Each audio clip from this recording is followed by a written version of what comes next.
Assalamualaikum warahmatullahi wabarakatuh. Perkenalkan, nama saya Zahra Afani Nuratifa dengan NIM 221147004 dari kelas 22 Informatika 03 Universitas Amikum Yogyakarta. Di sini saya akan sedikit menjelaskan tentang perkembangan komputer dari generasi ke generasi.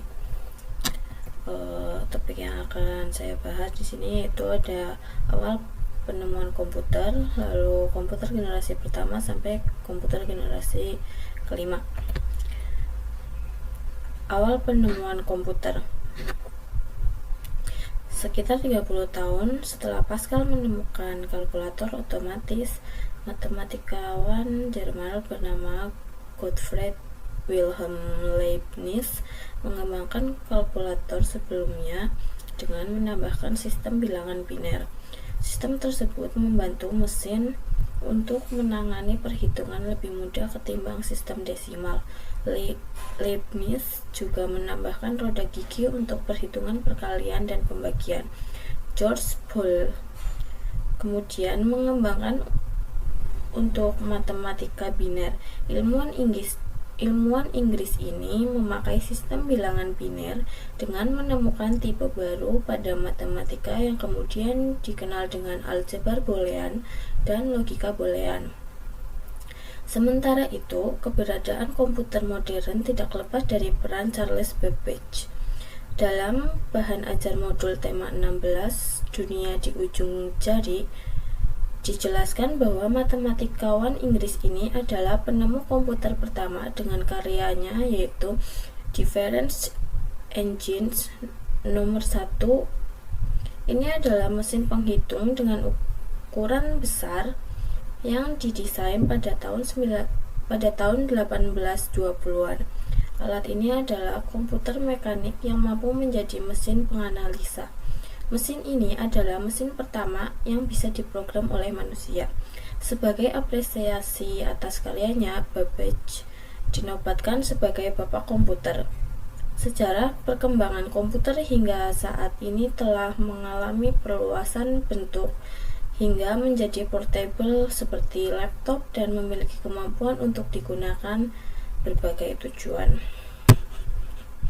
Perkembangan komputer itu terdiri dalam 5 generasi, dimulai dari generasi pertama tahun 1940 sampai 1959 hingga generasi kelima yang dipelopori oleh Jepang.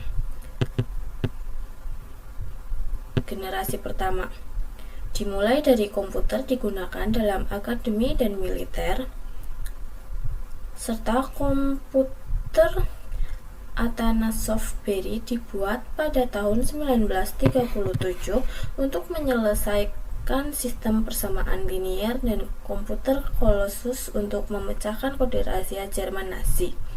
Kemudian ENIAC yang dibangun pada tahun 1946 menjadi komputer pertama untuk tujuan umum. Ketika komputernya dinyalakan untuk pertama kali, Philadelphia mengalami mati listrik. Komputer generasi ini menggunakan tabung vakum untuk menyimpan data dan ukurannya memakan satu ruangan. Komputer generasi pertama memiliki ciri-ciri utama, yakni ukuran fisiknya yang besar.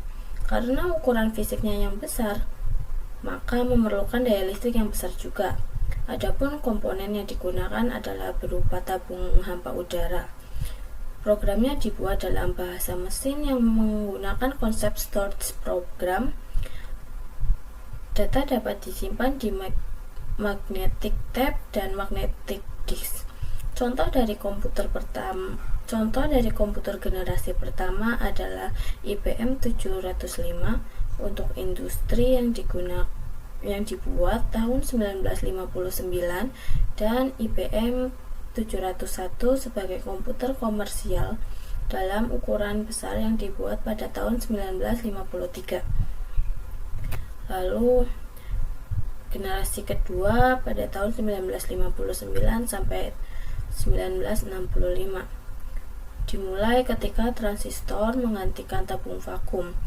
UNIVAC diperkenalkan ke publik tahun 1951 untuk penggunaan komersial.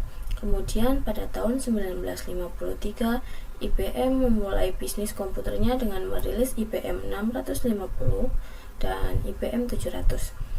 Berbagai bahasa pemrograman mulai dikembangkan dan komputer mulai memiliki memori dan sistem operasi. Komputer di generasi kedua menggunakan komponen berupa transistor yang lebih kecil daripada tabung hampa udara. Meskipun begitu, kapasitas memori utamanya cukup besar dan proses operasi yang lebih cepat. Selain itu, komputer di generasi kedua juga sudah memiliki kemampuan proses real time dan time sharing. Perkembangan lain dari komputer generasi pertama ke generasi kedua terletak pada magnetic disk dan magnetic tape-nya yang sudah berbentuk removable disk. Contoh komputer generasi kedua diantaranya komputer PDP 5 dan PDP 8 yang dibuat sebagai komputer mini komersial pertama pada tahun 1963. Contoh lainnya yaitu IBM 1400, IBM 7070, NCR 300 dan sebagainya. Lanjut ke generasi ketiga pada tahun 1965 sampai 1970. Dimulai ketika teknologi transistor meningkat menjadi sirkuit terpadu, komputer mini adalah inovasi yang signifikan dalam generasi ini dan mempengaruhi generasi komputer selanjutnya. NASA menggunakan komputer generasi ini untuk melancarkan program Apollo seperti komputer bimbingan Apollo untuk mempermudah kendali Apollo Command atau Service Module. Digital Equipment Corporation menjadi perusahaan komputer nomor 2 di belakang IBM dengan komputer PDP dan faxnya. Komputer ini membawa ke